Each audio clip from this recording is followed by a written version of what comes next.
Olá, queridos irmãos e irmãs, dia 13 de abril, terça-feira da segunda semana da Páscoa. O evangelho de hoje é o evangelho de João, continuidade do texto de ontem. Evangelho de João, capítulo 3, hoje os versículos 7b a 15. Naquele tempo disse Jesus a Nicodemos: Vós deveis nascer do alto. O vento sopra onde quer e tu podes ouvir o seu ruído, mas não sabes de onde vem nem para onde vai. Assim acontece a todo aquele que nasceu do Espírito. Nicodemos perguntou: Como é que isso pode acontecer? Respondeu-lhe Jesus: Tu és mestre em Israel e não sabes essas coisas? Em verdade te digo, nós falamos daquilo que sabemos e damos testemunho daquilo que temos visto, mas vós não aceitais o nosso testemunho. Se não acreditais quando vos falo das coisas da terra, como acreditareis se eu vos falar das coisas do céu?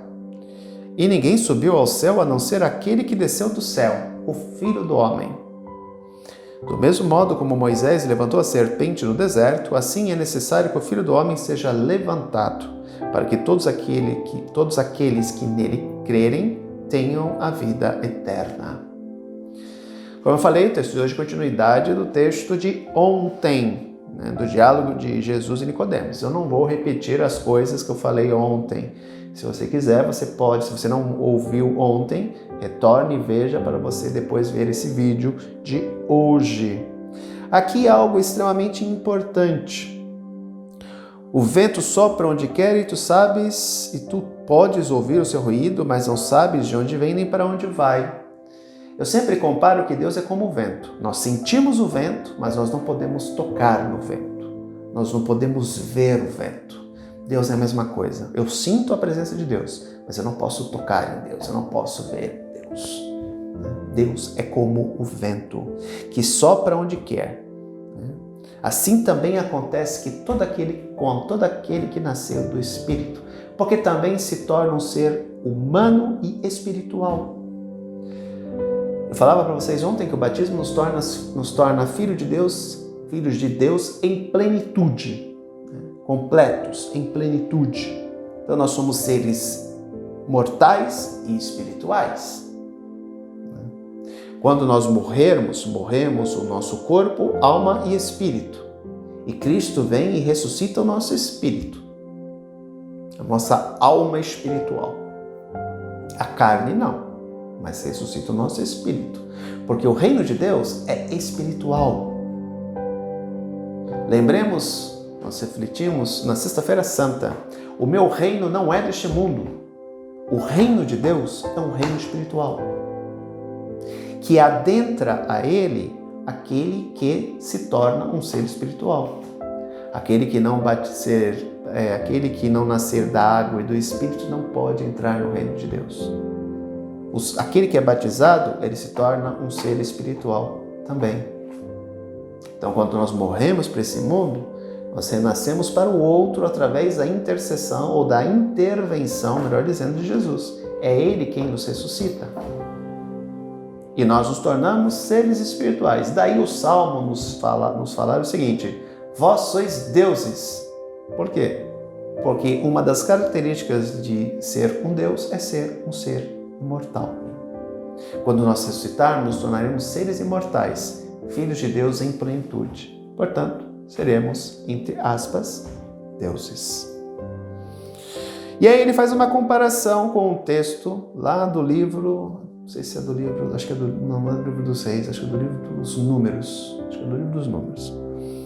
da situação em que o povo, em uma das inumeráveis vezes que aborreceu Deus com suas lamentações, Deus enviou serpentes para picar o povo e matar aquele povo rebelde.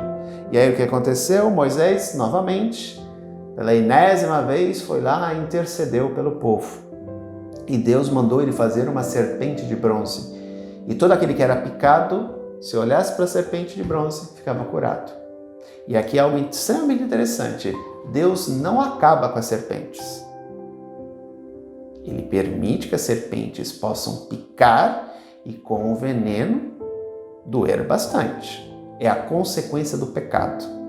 Todas as vezes que nós cometemos o pecado, somos picados pela serpente. E teremos, mesmo que olhemos para a salvação, Cristo na cruz, e consigamos o perdão dos nossos pecados, iremos ainda aguentar as consequências do nosso pecado, a dor da picada. E aí ele faz uma comparação entre esse evento e ele, né? Quem olhava para a serpente de bronze era curado e não morria. Aquele que olha para a cruz e reconhece Jesus como Salvador da humanidade também não morre. É uma comparação interessante, né? Novamente gera vida. Assim como Moisés levantou a serpente no deserto, o Filho do Homem também é necessário que o Filho do Homem seja levantado para que todos aqueles que nele crerem tenham a vida eterna. Não é somente vida neste mundo, é vida eterna. E esta vida é gerada através do renascimento pela água e pelo Espírito. Portanto, o batismo garante ao cristão que crê em Jesus a vida eterna. Lógico, devemos levar em consideração uma criança batizada. Só que quem assume a fé em nome dela são os pais e padrinhos. O sacramento da crisma, ela assume a fé. Então, até ela fazer o sacramento da crisma, com seus 14, 15 anos mais ou menos, ela tem a sua fé vivenciada pelos padrinhos e pelos pais, que deve fazer com que aquela criança tenha uma vivência de fé na religião católica. Se ela foi batizada na igreja católica, é a religião católica. Depois, na crisma, ela assume isso. A figura dos pais e padrinhos já não tem mais tanta importância. Ela assume. Entendeu? Então, portanto, é o momento de assumir isso. Eu me torno filho de Deus em plenitude e assume a fé no Cristo. Eu olho para aquele que foi levantado no madeiro, na haste, aquele que deu a vida por mim. Então, que possamos assumir o nosso batismo e olhar para a cruz e ver nela o Salvador da humanidade, que morreu, mas ressuscitou, para que nós também pudéssemos ressuscitar com Ele, nele e para Ele. Um grande abraço, até amanhã, se Deus quiser. Tchau.